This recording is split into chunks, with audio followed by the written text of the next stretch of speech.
All right, so we have some pretty big news to share this week. We actually have our first sponsor, not even 2 months in, and here we have a sponsor. We're really super happy to announce that Cool Stuff Inc. is going to be our sponsor of the podcast moving forward.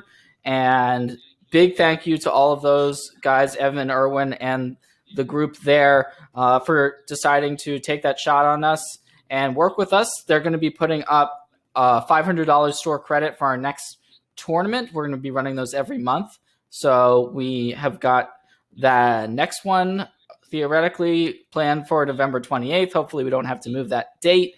And yeah, you should definitely go ahead, check out Cool Stuff. They've got board games, they've got collectibles. Obviously, they've got a bunch of Magic cards. They've got strategy articles. They've got supplies. They've got basically everything you might need gaming wise. So go ahead, check them out.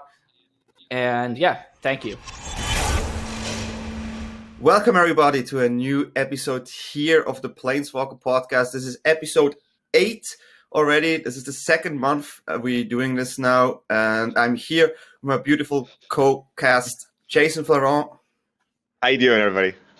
And, of course, Seth Mearnfield as well. Hey, what's up? Today we're going to shortly over last weekend's tournaments, and we want to dabble a bit into Kaladesh and Historic as well. So let's just start with the cast. So Jason, how was your weekend? It was good. It was good. I'm still in that, always a bridesmaid, never a bride kind of sitch. I was one round away from everything. I was one round away from day 2ing. Well, I guess that's not that impressive. The Arena Open qualifier. I went 5-1 in the Star City Games qualifier, so I was one round away from getting the 2 buys. And then in the Star City Games tournament, I went 7-2. Again, one round away from top 8ing, all with Esper Doom.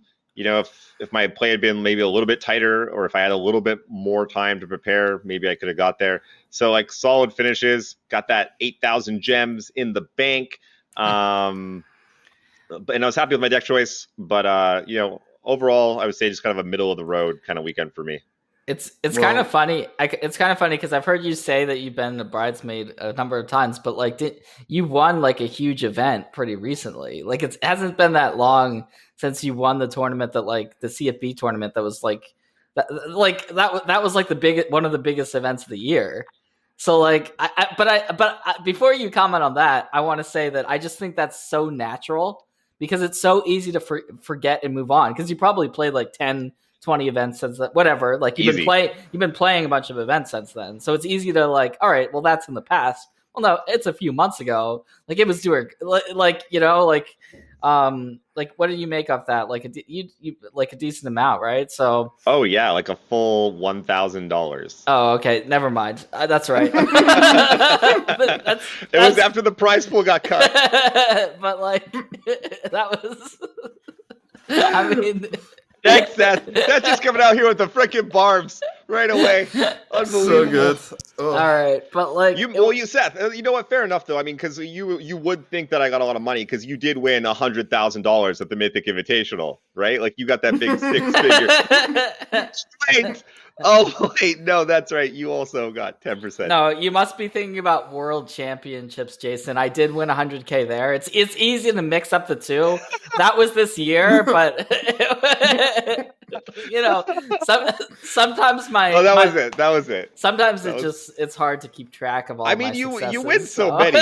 You taught me so many. It's hard to keep them. It's hard to keep. Yeah. That's the problem. See, I won a tournament six months ago. I'm like, that's for Seth is winning a tournament every month, every other month, top 8 and everything. So, with you on the podcast, it's the light that I hold myself to. Obviously, I'm like, man, I haven't won anything forever. It's literally been like 3 months? Man, I gotta get on it. I'm slipping. Well, you guys at least won something. I didn't even try though, but well, what should I do? My MIQ was I copied Jason there. I went 6-1 and then 6-3 day 1. First time that I didn't manage to get day 2. Was a bit disappointed, but variance got me really bad. Like, I was basically only on the draw. Like, I probably gonna buy a coin and just flip coins all day just to improve that part of the game. Maybe it works. Who knows, right? Just flip until you have until you lose 10 times in a row and then you start playing. Maybe that's a good one. 50% of the time, that strategy will work every time. I'm gonna try it. I'm gonna try it next time. But yeah, we also had the MPL this weekend. So Seth, how did it go for you? Yeah, I think so I was playing in the MPL split play. I chose to play my Gruul deck, which I'll get into. But yeah, I mean, so the MPL split play is so weird. I ended up going, let's see, I guess I went I went 7-3. I can't even remember. It's hard for me to even keep track because I have one more match still left. I think I went like 6-4 or something with one match still to play against Brad. So yeah, I'm 6-4 right now for the week, and then I'm either going to be 7-4, which would feel good, or I'll be 6-5. So like I don't know yet because Brad ended up having an emergency to deal with his dog. So that was I understood, but it also kind of means a cliffhanger because I still haven't even played that match yet. But at the same time, it's kind of hard mentally to stay with it because it's such a long, you're playing for such a long game, right? Like we're going to have like a payout, I think like of like some amount based on the current standings, but like it's really just trying to stay in the MPL with like, a 20% shot or whatever over the course of so many tournaments where I've played like 23 matches or 22 matches so far. And so that's like a quarter of the way done or whatever. But like, it's just kind of hard to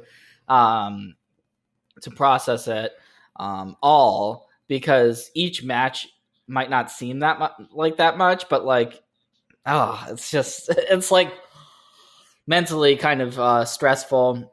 I saw a lot of people were taking it very seriously as I was. I mean, I do think it's, there is a lot on the line. So everyone wants to do well. And there's also just like pride points. Like if you're just like beating these other players, like can be quite gratifying sometimes.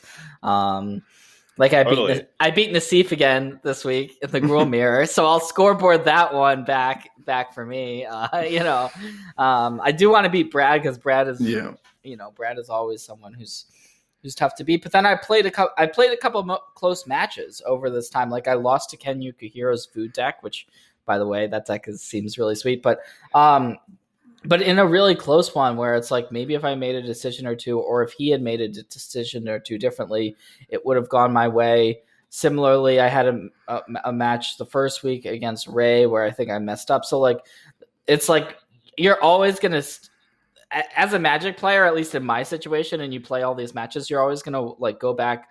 I've been rewatching the matches and I've been thinking about things I could have done differently. And my play hasn't been perfect. So like, I think I just basically deserve to be where I'm at, like middle of the pack. I don't think I played like at the top of my game where in order to be in the top 4, you have to be in the top 4 out of 24 to auto make it in to the MPL next year. I have to be like almost perfect, and I haven't been. So that's where I'm at. Mm. There are many games to play, right? This is incredible. I think that's actually so from a viewer of just from a perspective that it's fair. Many games mean less variance, right? So I kind of like that, and it's really interesting because I think I was talking on Crookie's chat after day 2, where he was like, "How in the world can it not be like the MPL, which just have like many games, and then you just don't lose one game or 1 or 2 games, and you're out of day 2, right?" Just have like he's like, I would play 50 games, no problem, but it's still better than just having like 2 losses, and kind of makes sense, right? Yeah, it's weird because you see people have swings where they go a week and they have like they win like 2 matches or they win 11 matches or whatever. But like at the end, things have started to kind of like, I think as things go, it's going to be like, I almost feel like I'm going to like make it or miss it based on one match. Like I think the margins are going to be so tight between everyone. As you would kind of expect, from like the top 30 players in the world, just about playing a whole bunch of matches, especially in the current standard format where you see a lot of matchups are very close, right? They're very, they come down to the wire, a little like Dan was saying, a little bit of variance here, there. Like you were saying, like, one decision point here or there can often decide things. And so yeah, I could definitely see, coming down to a match here or there at the end, even after you've played so many. Really interesting that you're talking about your play and realizing that you've probably made a little bit of mistakes here or there, and going back to review your past matches, because that's something that I know I need to be doing more of, and that I actually do quite rarely. And I was the same when I was talking about, I was like one match away from excellence that I wanted in any of these tournaments. And I know I made mistakes for sure. And there were just like, really tough decisions that I was in, even if it was like, one of them was I was against Gruul and I was on the draw and I had no turn 2 removal, but my hand was really good other than that. And it was like, well, do I throw it back, or do I, try and keep this? Maybe they don't have a great hand. Maybe I draw some early removal. And so like little decision points and stuff. Maybe that's not the best example, but like small things, and then also just in my play and stuff. But anyways, I think that's more or less just an excuse. Like, you're going to lose against Gruul most of the time, right? So you kind of have to gamble. I'm guessing that particular decision didn't work out, but there's probably a number of decisions you could have made that also wouldn't have won you that game, I want to throw something out here. Jason's going to lose against Gruul tonight. So people who are going to listen to this, I want to see if it ages well or not. Only our Patreon will hear that, though, because the rest of the public will have already known that I've crushed Seth because it happened yesterday, because we released this on Thursday. Jason has boldly decided that Rakdos is the correct deck to dethrone Gruul. So I'm happy to take up the challenge and see if he. Whoa, that's not what was said. Hold on. For anyone that can't see my face, because you're listening to this currently, we were chatting, and Seth and a lot of other pros, and I mean people in general, have poo-pooed on the Rakdos deck. And all I've said is, I mean, it won the last 2 major public tournaments, despite everyone thinking it was bad, with 2 totally different lists, which I thought was kind of impressive. And then Seth threw down the gauntlet that, like, I'll play you for stakes, and I had to snap that off because, like, obviously. I don't think that Rakdos is necessarily good against Gruul. I do think Esper is very good against Gruul, though, and I farmed it. We all farmed Gruul all freaking weekend long. I think my record over the last 3 days against Gruul is something like 14-2. Like, farmed it real hard. So I'll see you. I'll see you on the virtual stuff. Anyways, getting back to my original point, though, the looking back at your own plays and stuff. Can you talk a little bit about this? Because, like I said, it's something that, like, I think is very important. People need to be doing, and we don't do enough of it. How do you do it by yourself? Like, sometimes it's sort of easier to pick things out. I find it's really, really useful when somebody else looks at my videos, and it's like, it's much easier. So yeah, I don't know. Can you talk about that a little bit? I mean, it's pretty easy when I'm already recording the matches, because then I don't even have to go out of my way to be recording. Obviously, I could be recording just playing on the ladder and etc. But for these particular matches, yeah, I'm already streaming it. So I have the VODs that I can go to. I can even go and watch other people's VODs if I want to. Oh yeah, are you doing that? Are you going to watch your opponents and how they played and what they had in their hand? Yeah, I'm doing that as well. Up. I am doing that as well. So I'm and certain games are going to be more memorable than others, right? There's going to be some where you get mana screwed, or they get mana screwed, or just kind of seem like blowouts one way or the other, and that's going to happen. But then there's going to be so like I'm not going to rewatch every single game, but then there's going to be some like a game 3 that I played against Ken, where like I played a Kazandu Mammoth on turn 3 rather than a Lovestruck Beast, and he had played Gildagoose into Brontodon, and but then he had like he may have missed a land drop. And anyways, I guess I if I had played the Lovestruck Beast, he wouldn't have been able to Primal Might it. So like things like that type of like all of these sorts of decisions. But like I played the Mammoth because I had a Henge in my hand, and I had a Fabled Passage. So I wanted to be able to go, and he already has the Brontodon. So it was like a greedy play where I wanted to be able to go Fabled, play Henge and then also play something else. Whereas if I just go Beast, then I can't do that. So it was there's like judgment calls, I would say. And it's not even necessarily like clear cut misplays, but it's like, well, if he missed a land drop, like he might have a Primal Might, or like that's one of his like removal spells where the Brontodon can fight it. So like, and he ended up killing my 3-drop, which then like allowed him to make a food the next turn and like some other things. So like it was a close game, and I think that decision might have cost me the game, but it's not like a decision where I was like even thought about it enough. I didn't think about it enough because I thought, well, play the Mammoth. It's going to be a 7/7 next turn, and then I'm just going to be able to henge and just like that's just my nut draw. And so I didn't even think about it enough. I would say. Yeah. The Fable Passage got you there. I think if you didn't have the Fable Passage, your decision would be 100% Lovestruck Beast, right? Yeah, I mean, there's so many things that can get you, but that's true. Yeah, so that's interesting that you point out there, going back to kind of specific games, because like it takes a lot of time to like a match can easily take upwards of an hour kind of thing. And so I think that's the reason that people aren't always going back and watching their games, because it's kind of time consuming. But if you pinpoint, I don't think it's necessarily that time consuming. I think a lot of times people realize specific spots where they have decisions, or maybe you don't, but like you can just go to the time and then just rewatch, and then especially for me, I went and watched Ken's feed as well, and just kind of looked at his hand and that was helpful. It's sometimes it's helpful if you have access to the opponent's hand. You're not going to have that most of the time, right? Like if you're just playing a casual match, you're not going to have that. But you can, I think, especially in longer games that are kind of, you have a bunch of decision points. I think those are the matches that are most beneficial to go back and rewatch those.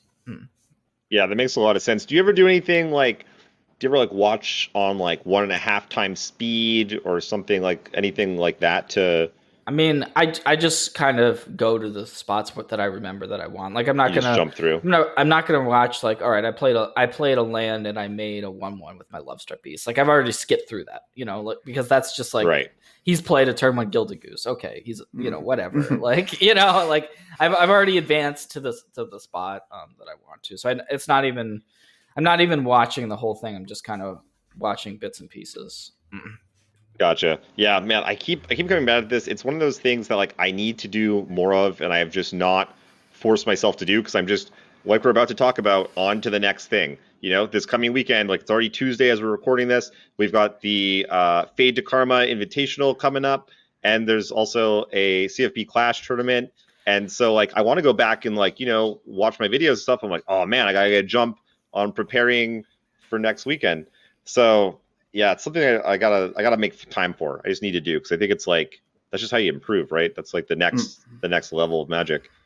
Yeah, I mean, speaking of Fate to Karma, I'm looking forward to see you two compete in this. I mean, I'm gonna cast it there. I wish I could compete myself sometimes. Seeing that lineup there are a lot of good players in. If you two play against each other, we definitely make it a showcase match, that's for sure. Are there mistakes if you do? So that's going to be this Saturday, right, at 11 Eastern, 11 a.m. Eastern. Oh, and Danny's rocking the shirt. I love that. So yeah, we're going to be playing. Jason and I are going to be playing along with a number of other streamers. We already did an interview for it and everything. So I'm excited. I mean, that's going to be my tournament. That's going to be my next big thing of the month. Is this? So I'm really focused on just kind of getting some W's against Jason, and then going on from there to test some more and kind of figure out what I want to play. Yeah, I mean, so it's going to be standard, but there will be Kaladesh coming out before that, which is kind of awkward. So maybe you just want to play some historic, but then there's a standard tournament. But I think it's still correct to have it in standard because there's not enough time to just get all the cards for your historic deck. But in future, I think there will be a huge shift into historic, maybe in streaming and in tournaments again. Yeah, why don't for people that don't know about the Invitational, why don't you tell them a little bit about what's going to happen, what's making it so special? The lineup is really impressive. When I go through it, I'm just like, oh, oh, Mhm. oh, like just every single So person. So yeah, the concept of the tournament was to unite people from every ethnicity, gender, region, whatever, right? And just to have a game together. So we try to make it like even in female and male and non-binary and whatever. We tried it really to make it even. It's hard though in the space of Magic, but we managed, and we found many good players, right? I mean, we have Jason, we have Seth, we have Crookies, we have. Martin Chusa, Andre Stravsky, Brett Nelson. I mean, the list is endless, right? I mean, I can just go to the MPL and pick some people, and they are playing there. And we also got Right. many streamers. You're leading So- sheep. You're leading sheep to the slaughter, Danny. I've already told Yeah. you. I've already Yeah, told and you there's who's going to also- be winning this. There's also Luis Salvato, just for Seth. There's also Luis Salvato. Just want to mention, Luis is also participating. So that's also going to be a great matchup if you face him again. He's definitely out for blood now after the last time. That's going to be great. I mean, yeah, there's just many people. This is the first time we do a tournament, so we tried our best. I'm literally every night working on this. Tonight I have also a meeting where we just do production stuff. We have a great production crew. The Overwatch guys, they are really great. Yeah, I hope there will be way more after this. I cannot talk too much about it, but I'm pretty sure there will be something huge after this. So we're going to see this as our prototype tournament, and we hope all you can watch on the Fate to Karma channel, where you also have the chance to win gems by just watching on the channel and use your channel points. And there are many, many raffles to get gems as well. I think there's a total of 120,000 gems we give away on the channel, which is a lot. And yeah. I think I've already said this, but I'm so happy that you all are doing this. Like, I've just been itching for an event that hasn't been like directly from Wizards, and that's like, it's like an invitational event. It's not like, it's nice. I mean, and it helps support the streaming community. Because I think there's been some streamers that have kind of gotten a little bit down or on streaming in general recently, or maybe have just stopped streaming altogether. For one reason or another, but obviously there's been a lot of things that have gone on within the community, and so I think this is just awesome. I'm super excited. Yeah, I'm looking forward where it goes next. I have so many plans for it, and I hope I can do it, and I will definitely talk about it when I know more. Yeah, I couldn't be more excited. So speaking of it, it is going to be standard this weekend. Seth, why don't you talk a little bit about what you're going to play exactly your 75 and how you will sideboard? Just for just no big deal. Yep, Just that's for, fine. I want to give you a little bit of a I'm gonna a little bit of a heads up. I've got a sweet Rakdos build that I'm working on. Oh my god! If If you you play register Rakdos, Rakdos, I'll love you forever. I've got I've got main deck a Crone Wards. A Crone Ward 4. I don't think you can play without 4. I don't know how many are in your list, Jason, but Minimum it's more of like a Rakdos sack build. All right, no, I'm just kidding. All right. No, I won't be touching Rakdos with a 10-foot pole. I don't recommend anyone playing it. I don't know what could possibly be going through your head to actually even pick that deck up, because look at I mean, it didn't even see. I was hoping that someone in the MPL would say, "All right, I'll play Rakdos," because it's been winning some X tournament, and no one fell for that. Even Matias Leverato, who had played Rakdos and won the tournament the previous weekend, then switched to Gruul. So I'm like, all right, well, these That's people, pretty damning. I'm giving these people a little bit more credit than I've given you, Jason. But anyways, no. Gruul is the deck that I want to start with. To be fair, I don't know exactly what I'm going to play this weekend, because I kind of want to surprise people, but at the same time, Gruul is just Gruul. Gruul is just great. But people can try to do their Esper thing or their food thing, and they can try to be ready for you in some respects. So there is that. But as an overall deck, I think it's just probably the number one deck still. I played, talking about a little bit about my list, I tested with Javier Dominguez and Austin Bursavich, and Aaliyah, and so we came up with this version that is pretty close to what other people are playing, but we're playing Ox's main, 2-Ox main. We just didn't think that Vivian is actually that much better against anything than Ox game one. A lot of times you're just racing with cleaves or whatever, and Ox is just a good card. Like, even if I'm playing against Esper Doom or I'm playing against the Mirror, like, still, like, potentially a draw 3. It's a creature to fuel your henge.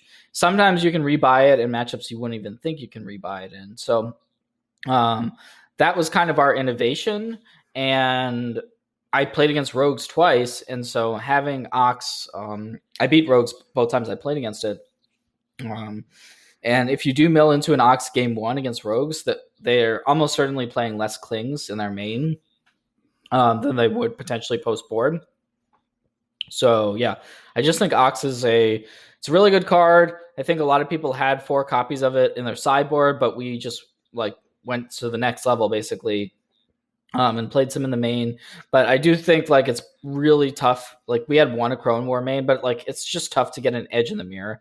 I did end up going, I think, 4-2 in my mirrors, so I won more than I lost. But sometimes it just comes down to flood or screw or nut drawing with a cleave, or having the answer to their henge or their whatever. So that's kind of, I guess, the issue with the deck is the mirror's pretty high variance. So yeah, also this weekend, all names you mentioned, Austin, Javi, and Elia, will also play in the tournament. So I want to see if you go with the same Gruul lists or if there's something new to see. Perfect. Yeah, I totally agree. The Gruul deck is so freaking good. Like, we built an Esper deck specifically to try to target it, and you still just lose sometimes. Sometimes Gruul's on the play, and, they just curve out perfectly, or you just don't have the right answers at the right time, you lose. It's like, the deck is just so inherently powerful. You mentioned a little bit about Rogues, which was sort of like the de facto best deck post bans, and it has just kind of gone down and down and down. I thought that some control decks would come out maybe to counter Gruul, which we have sort of seen. But I found that the Rogues matchup has become like almost better for the Esper decks now that they have a bunch of cheap removal. They end up, being able to just kill all the rogue creatures. And if the rogue deck can't get its various mill effects going, like, the deck kind of falls apart a little bit. And so I found the matchup to be maybe even favorable all of a sudden for Esper. And if it's not favorable, it's really close. And so that kind of like makes me think that Rogues is just kind of going to get pushed like farther and farther out of the meta if we're seeing Esper and Gruul be the top decks, which makes me wonder what was there that Rogues was holding down, because I'm sure there was lots of things that can now maybe come back up to counter this Gruul and Esper meta. So I think we saw many versions of Rogues right now. We see the Senna Sun version coming more and more in. Probably a better version against Gruul in general. Feels a bit weaker, I think, against the control versions. I still think the matchup in Esper against Rogue comes down to the Into the Story. If they don't find it and you remove everything, well, that's it. If they have it, they have it. That's just how it is. They need the Into the Story to find the next Into the Story and just keep going and keep going. And if they miss like 2 or 3 turns, you as a control player, you can establish your board. You have your answers on your hands, and this is just how I feel about the matchup. But I like the Zenith Sun version. It tries to get more games against Gruul. You also can play the Scavenger, I think is the name again, Nighthawk again, which is a decent card against Gruul in general. The Death Touch, Lifelink, Flying, all seems pretty good. But yeah, what do you think, Seth? Yeah, I mean, it seems like there's a different variation of the deck each, every week or two. The Zarasan version was the PV played. I think he did well with it. I still don't think you can build a version that's has a positive win rate against the version of Gruul that I'm playing that has Ox's main. But if Rakdos, I think Rakdos has kind of been the real hammer on because like people are still playing Rakdos, even though people, it may be considered bad. If you ladder, like I play against Rakdos all the time, so like I think that can kind of skew it, because that deck is like generally has more escape cards, so it's kind of nice against rogues. But yeah, I mean, rogues is, I think, still a top 3 deck because to me it hasn't fully gone away. And there's just not that many tier 1 strategies in the format, and you can kind of tune it. Like I'm considering playing rogues this weekend. And I know that if I'm playing whatever I'm playing against, I can tune it. Like if I expect a lot of Esper, I know I can play a rogues deck to beat Esper. I'm just so confident about that.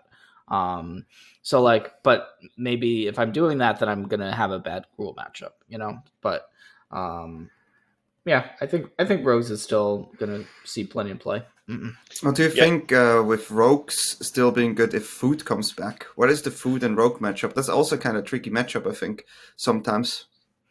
Yeah, I think people think it's like a landslide for food, which I don't think, but at the same time, it's pretty tough if they have like the right draw. But like Scavengers or like just like a good curve of creatures can be a challenge. But I think it's like, I mean, I think mono green is more difficult for sure than the green white food lists that have been being played because I think you just have more time against those than the mono green. But I'd still think that mono green is pretty close. Like you're gonna hope to by the time they have, like, they don't have any escape cards main deck, and then if they're playing escape cards, it's just like Spider or whatever after sideboard.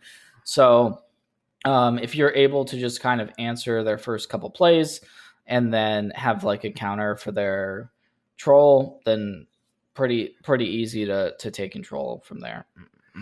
So the thing with the troll is if it comes from the graveyard and you sacrifice food, it's hard to deal with it. You basically need removal. I think it's real. Well, I guess maybe it's a little bit easier to get 3 foods with the ovens, but I just think without actually resolving it, it almost never, you just almost never have 3 foods. Like sometimes you get a goose going, but it's just, a lot of times you don't. And then sometimes even if they do, maybe you have a Cling to Dust or you have something for it. Yeah. Because they're always going to have them in the graveyard because you're milling them. So they're almost always going to have a troll access to one. So you also have to cut off their food. Like you can't just let them activate a goose every turn or whatever.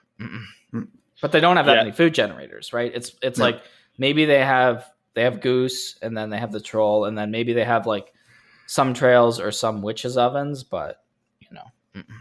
Yeah, I found that to be true as well. When I picked up the deck, I just assumed like, oh, they're gonna mill my troll, and then I'm gonna have all these food, and I'm gonna bring it back, and I was like, oh, I don't have enough food. I never have enough food things. And yeah, good point that like I keep forgetting like Rogues is just so adaptable, and there's so many different lists or variations or ways to build it, like with Lurrus, without Lurrus, with crabs, without crabs. And so when we talk about, oh, I have a good Rogues matchup or I have a bad Rogues matchup, well, it's like a big asterisk of it depends. Like Seth is saying that he could, craft a Rogues list to be good against just about anything, but then it's, it comes down to what are you going to get paired against and how does it do against the rest of the format. I found myself having it. So I had a sideboard plan against Rogues going into the tournament, and then I sideboarded completely differently for both matchups against PV, and then I played against Li Shiqian, who went like on the more controlling version, even though he had a bunch of smaller rogues game 1. So yeah, I think for sure. Rogues is one of the most, it's definitely the most list dependent deck in the format. So like, it's very adaptable. We've seen so many different versions of it over the past month. Like you can just go back to the version that I was playing with Vantress Gargoyles. You can go back before then to when there was no Lurruses and, there was a bunch of like Rankles in the deck and, like there's been this evolution, but then it also just kind of like is a circular effect as well. Yeah. So, I've thought about trying out some new decks and stuff going into this weekend. I think I'm just going to stick with Esper. I've played it so much at this point. You can also adapt it. I'm like, am I going to do better picking up a new deck? Like, I don't think like doesn't seem like a format where you can just pick up. Look, yeah, let's go Rakdos.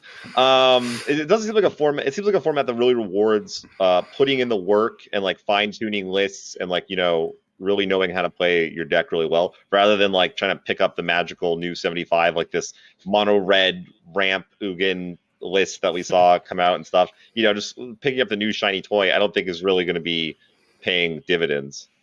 In that case of the mono red deck, it's not even that shiny. But okay, so we talked a little bit about standard, or even a lot of bit about standard, which we do a lot of our casts, by the way.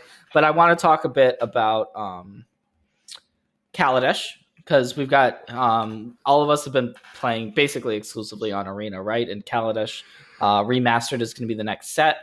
If you haven't, just a little, not even a plug, but just to go check out my video that I did.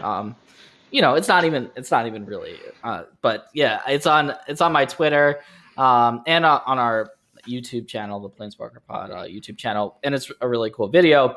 I got a chance to, but we all have access to the spoiler at this point, right? So we know a lot of the big haymaker cards. It's a combination, right, of Aether Revolt and Kaladesh, and it's going to be just cards. Unlike some of the other historic or the other remastered stuff, it's going to be just cards that were in those two sets, is my understanding. So we're not going to have, a Collected Company dropping in, or a Wrath of God, or whatever. Like, it's not going to be like that, but it's going to be a lot of the staples that people like to play with. Like, it's not going to be Smuggler's Copter or Felidar Guardian, because those cards were just like the broken cards that like ended up, like, we're not going to see Saheeli plus Guardian in historic, whatever. But like, so they picked and chose which cards they wanted. But at the same time, yeah, we're going to see Aetherworks Marvel like spinning into Ulabogs. We're going to see Fatal Pushes alongside Fable Passages. We're going to see like Chandra Torch of Defiance as like a Planeswalker. We're going to see Torrential Gearhulk in control decks. Like, we're going to be seeing a lot of stuff. So I'm excited about it. I think Historic is definitely in for another shakeup. I haven't been playing as much of it recently with all of the standard action, but I'm looking forward to just kind of getting back in. I may pick up Sultai and just add some pushes. Maybe you can play like a more controlling version with Torrential Gearhulks. I don't know. Is there anything that really sticks out for you guys? So I like the Gearhulk as well, and I like the Heart of Kiran a lot. Yeah. I used to play that in my Pioneer deck, and I loved it a lot. I wish there's like a second Goblin Warboss type of creature for the Gruul list I would like to play in Historic, but there's not. But so I could see an artifact deck as well, and that's what I'm looking for to build. There's like an artifact list around, and I think you can actually tune that list really well right now. Also with the 2-mana 3/2 creature that cannot block. I don't remember the name, but it used to be really good. Yeah, Scrap Heap Scrounger. And I also think one other card that is kind of like Warboss, it's a 1-drop, but it's Bomat Courier. Bomat Courier is an artifact that is like a snowball effect, right? Like, you play it turn 1, exiles a card from the top, and then it's like, I think that's going to really help the burn decks, because it's like a 1-drop, and then you can like sack it and just like draw 4 more cards. So I think that could be another card. So I am completely looking forward to build an artifact deck, since I'm a huge Orcbound Ravager fan. So this is what I'm looking forward to, and I hope there will be a list. Nice. Yeah, man. Hear you guys talk about all these cards. I haven't had a chance to look through the entire spoiler yet, but like I've played with all those cards. Lots of nostalgia. Torrential Gearhulk is my go-to. Love that card. One thing that I will say though about Historic that I really like is that because it's not tied to paper Magic, they can do so much stuff with it. So now we have like these other sets that are kind of just coming to Historic, and then you still have the new sets that come out that would be in Standard and Historic, and then you can also just like ban things or add things however you want, because it's not tied to anything in paper. So like, we could just have a new, like, oh, the meta's not fresh, or it's stale, or something's busted, like, get it out. Like, they can just make so many changes, and I like that. I like kind of having a new format almost every month. Something's like totally new and fresh, and that's, to me, that's really exciting to finally have that in Magic. Yeah. Landscapes are changing. Historic's constantly evolving. Another card I want to touch on, Angel of Invention, could end up changing gift decks back into white, just because like that was a card that traditionally was in like blue-white Godfather's Gifts. But so like you get this like essentially like a recursion of an old format. Like now we have Team or Marvel where they already have Ulamog in the format, right? Like Ulamog's already there. So we know that you can spin into that. But like that's a card where like when I'm looking at Marvel, I'm already thinking about what's the best, like what cards are already in the format that I can play alongside of it. Like all of the energy staples are going to be back. Like your Attune with Aethers, your Harness Lightnings, your Whirler Virtuosos, your Aether Hubs, you know, all of those types of cards, Glimmer of Genius, these cards that I used to play with and with Standard, and they all went into the same deck, into these energy decks. And you also have the what were they, like the glass pool, the caskets, like the artifacts that made 3 energy. So you have all of these energy generation cards, but it's like, well, if you don't have that amazing payoff to spin into the Marvel, then it's like not that exciting. But yeah, like Ulamog, they already happen to have released that. So that's kind of to me the thing I want to try first, probably just to kind of see how it stacks up against everything and how consistent it's going to be. Because I know that Marvel is legal in Pioneer, and it's not like it's, you know, super, super heavily played, I think. But I think Historic is kind of the perfect place for the deck. So yeah, there's a lot of sweet cards. Fatal Push is obviously just like possibly the best removal spell ever. Like it's in the conversation for just the best removal spell, like with a period after it. Like there's Lightning Bolt, right? There's Swords of Plowshares maybe, but like Fatal Push is just one black. Like it's just, that's a game changer. There's not so-called fetch lands right now, but who knows? Like they could print fetch land. They could. I mean, there's Fabled Passage, as I already said. So, yeah, there's a lot of like, I think almost every deck is going to change by like at least a couple cards. Yeah, so I like Historic a lot because it gives me more of an esport feeling than like the other type, like the other, like Standard and Pioneer and whatever, because you have the option to just ban cards on the go, and I really love the set, and I hope that the Wizards is pushing Historic even more to make it a default esport thing, because it's really interesting how many Standard cards getting banned right now because of, I would say, arena reasons. And it makes totally sense. I mean, most of the Standard cards are actually way too good. So I also wonder how Kaladesh holds up to the new sets. You mentioned a really great point there that I want to touch on as far as banning cards. I think banning cards, like we've all kind of touched on how like annoying it is for bans to happen. Probably at one point or another. For me, I don't actually mind it that much. If they're making the format good. And especially now, right? Because we don't really have Paper Magic the way we're used to having it. And the most annoying thing about bans for me has been how it's affected my collection paper-wise. Like, it's not that big of a deal if I have to like craft another card or whatever, or like because I'm getting some mythic wild cards back on Arena. It's kind of all like, it's not like I don't feel like I'm losing hundreds of dollars or even thousands of dollars in some cases due to a banning. So this to me, like, I don't know how sustainable the current pace is going to be once you start making this paper focus. But like for Historic, it's like, it's almost just like perfect. Like you can ban and unban cards and suspend cards, you know, at will basically. And well, we do have a little bit of a glimmer of hope, maybe getting on the other side. The news from this week about the back. Obviously, it's very early stages, but you know, who knows when we're going to be all getting back physically together and playing Paper Magic. But I know that it's something that's definitely you know, in the pipeline for Wizards. Like they definitely want to make that happen as soon as they can, because well, it's just a huge part of their business, right? Like we know that they're losing money right now. They're hemorrhaging. Everyone's hemorrhaging money, but you have to think that they're not selling as many boxes. They're not, you know, so I'm hoping that they are able to kind of figure the banning thing out once we get back to paper cards. But right now, banning, unbanning, and historic, that will always be a-okay with me. I don't really care. Yeah.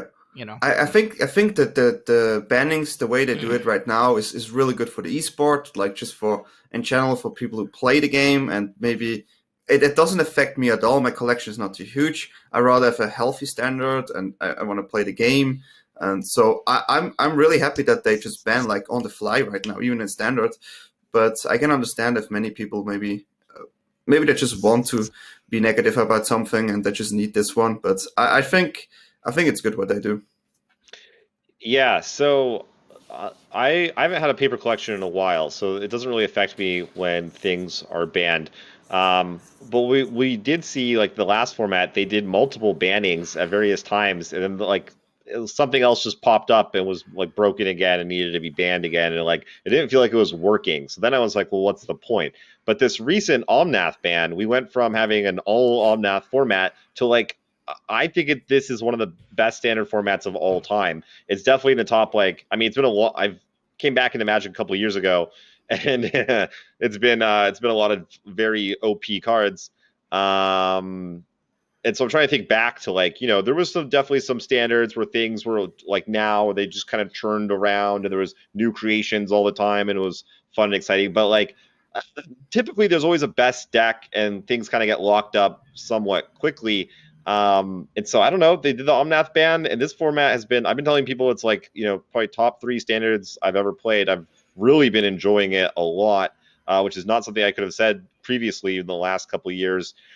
So I'm pretty pro bans also, especially and I wonder like, is it a thing where we could always get to something kind of like we have right now, where if you just like keep sort of taking out things that are a little too good, do you eventually get to a kind of more level playing field, or was this kind of like a one-off? I'm interested to get your guys' thoughts on like on what you think about that. Can you just keep banning down to a healthy format, or does it not always work out that way? no, it doesn't always work out that way, especially when you see formats and you see cards that are like getting held down by something. Like I think, for example, like Lucky Clover was got held down in standard for a little while until like there was a couple bans, and then all of a sudden it was just like, oh yeah, Lucky Clover is still like great. Adventures is still great, and part of that was due to like the Uro ban or whatever. So yeah, I think that there's a balance. Like for instance, going back to the reclamation bannings, you needed to ban Wilderness Reclamation and Teferi together, right? Like if you had just done one or the other, then it just wouldn't have worked. So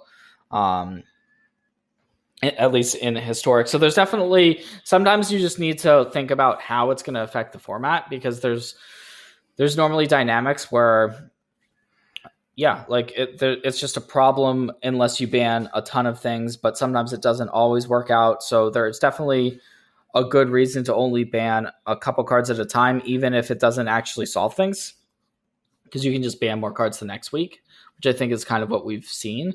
And then Escape the Wilds, that's kind of the one ban that I'm like, I wouldn't ban Escape the Wilds. I would have just banned in the most recent one, the Clover and the Omnath, and then just kind of seen what Escape the Wilds, like that's my opinion, is you can ban Escape the Wilds if for some reason you need to, but like, do you just slot Escape the Wilds into your Gruul aggro deck? I don't think so. Like, like maybe it would have probably a place in Team or Ramp, but it's not like that is tier 1 deck, and it's like, so I think that would have been okay to have in the format, but that's just one example of you can ban like 2 or 3 cards, but I don't at once, and there's been people I've seen on Twitter or what have you that are like, all right, we need to ban like 10 cards because the format's just gone that far. But I'm not there. Mm-hmm.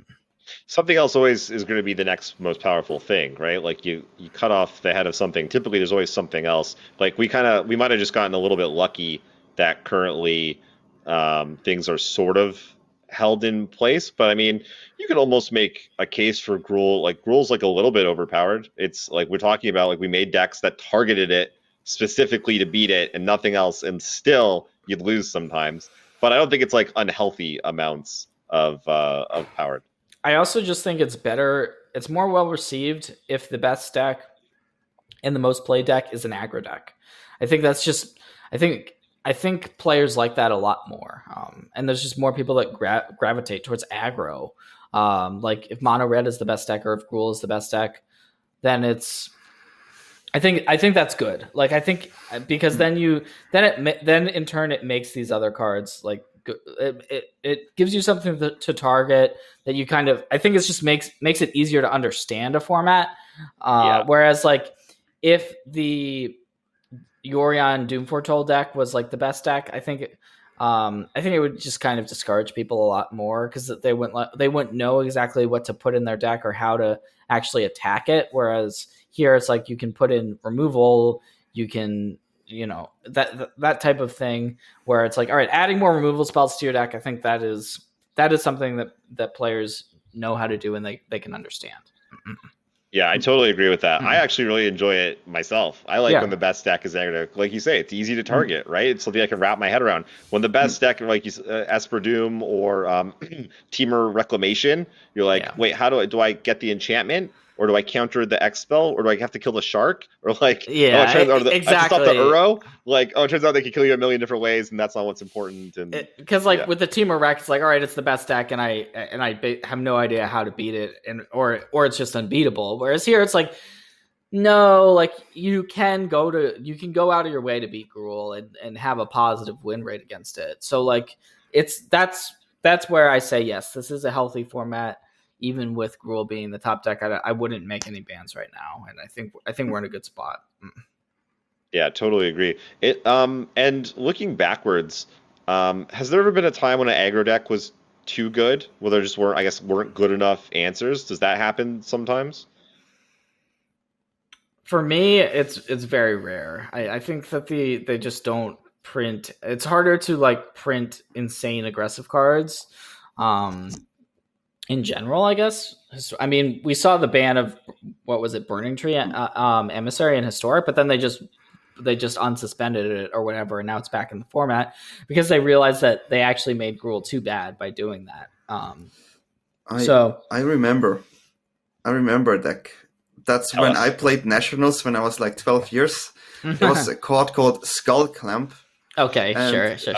And it was that's not a combo banned. deck. Well, that's just a card. I mean, you can talk about Affinity. The Ravager Affinity with Skull Clamp was completely busted. I mean, I cannot imagine how a deck could have beat that deck. Like it was 3 wins all day long, and then I had to ban it, right? So that's when I was like little kid. But okay, so that was like 20 years ago. So you could go to like Elves, like they ban like Glimpse of Nature or whatever, but like. And I kind of put that together with like Affinity because those are like, even though those are aggro decks, they are synergy decks at the same time. They're like, all of these artifact cards and together. Like here, it's not as much of a like Gruul isn't as much of a synergy deck. It's more just like playing good red and green cards.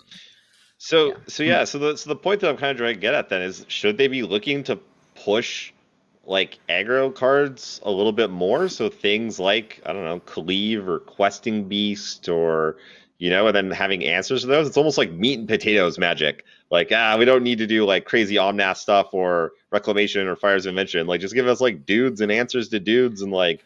Yes, they should. All right, I solved it, Wizards. You're welcome. You can send your the check to jflorent at fakeemail.com.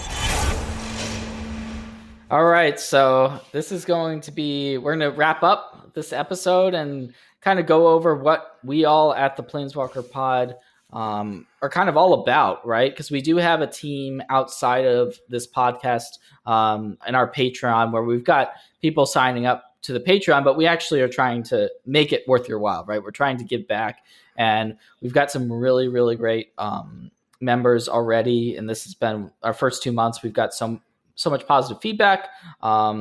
This past week, if you saw me streaming on Twitch, I was playing a bunch of matches against our team members, and I was able to, I want to say thank you to them because they actually helped me test, in some cases, test matchups that I was going to be playing in the MPL. And we've got a lot of talk on various decks. We've got our team call. We just had a team call on Monday where we've just been trying to kind of evolve and make everyone better, and just kind of enjoy playing Magic. Yeah, totally. I feel like for me, what I really want to do is like Seth, when you were talking about going back and watching your matches, I feel like that's the next level of Magic. I want to like push things to that next level. So like organizing us as a team of having people that are somewhat dedicated to Magic, to definitely dedicated to improving as players. That's what I want. So we're trying to do things differently. We do like learning streams all the time where someone will stream, the rest of us will discuss plays, we'll coach through things. We do one-on-one testing like everyone else does. We're like trying to get a league going for internal play. We have tournaments running. Even going back and watching some of our VODs. I want to say that first off, yeah, thank you for everyone that's part of the team. The community is absolutely amazing. The support that we get and that everyone gives each other is amazing to see. And we've got some damn good players in there. I think we have 3 people outside of Seth that have qualified for the championship event, which is super hard to do. There's 3 of us qualified for the CFP Clash final, which is a 64-person invitation only tournament. We have people going deep in just about every single tournament that happens on the weekend.